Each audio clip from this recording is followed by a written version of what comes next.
yet, but if you haven't, we'll break it right here.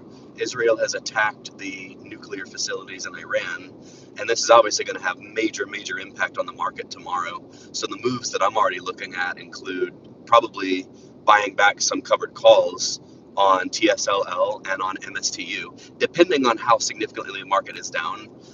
We've already seen a significant decline in the NASDAQ futures, the Dow futures, and the S&P 500 futures, but more pronounced with the NASDAQ and the S&P 500, or excuse me, the NASDAQ and the Dow.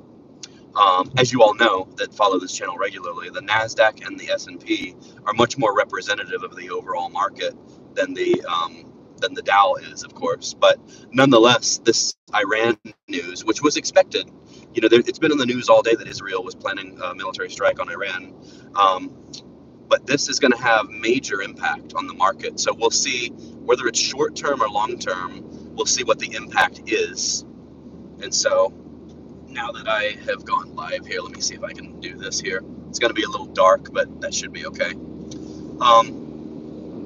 So the video schedule, the video production schedule, shall we say, may get a little erratic as I'm going to be traveling this weekend. But I'm going to try to put out as many videos as I can. I got the new MacBook in, but I haven't quite updated.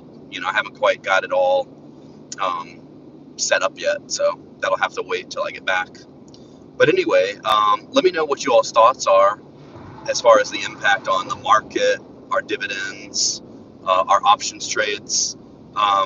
Overall, like I said, I'm excited for what the future holds long term, for the market. But short term, it's going to be a little rough with this, with the potential for a somewhat prolonged Israel-Iran conflict.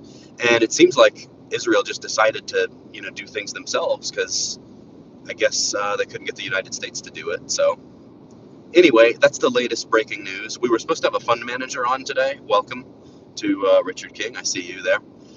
We were supposed to have a fund manager on today, but unfortunately, I had to reschedule on him because my work went a little bit over and he had a hard stop. So he was actually willing to accommodate within 15 minutes, but I said, no, let's just pick another time. So that's actually the guy from the Peerless ETFs. They have that wheel ETF, and we're going to go over that again next week. Next Thursday, he'll be on.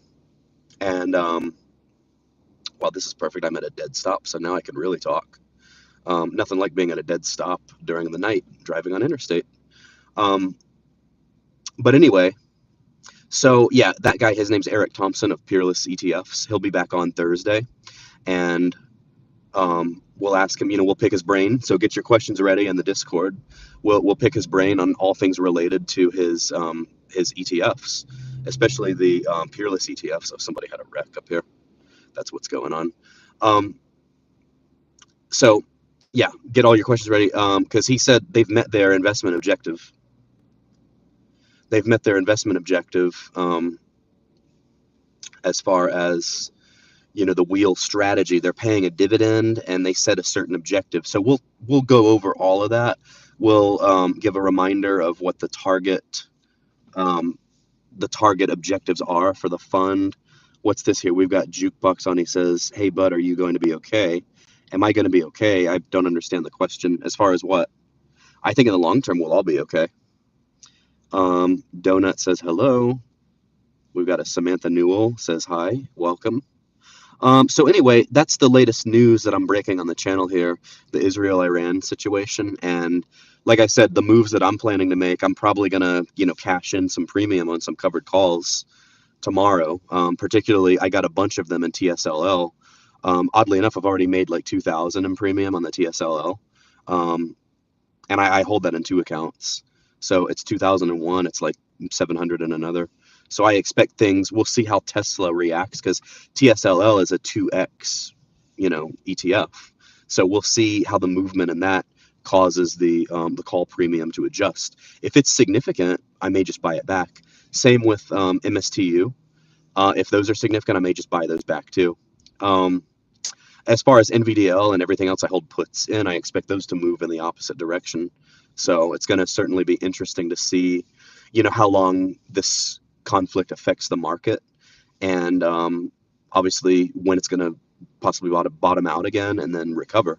I don't expect anything too long. I think that it's going to be a short-term drop. We have all weekend to kind of reset, and then we'll see where we are at the beginning of next week. But nonetheless, that's about all I had for you all this evening. Thank you all so much for tuning in. For those that did, please remember to like, comment, and subscribe, and join the Discord.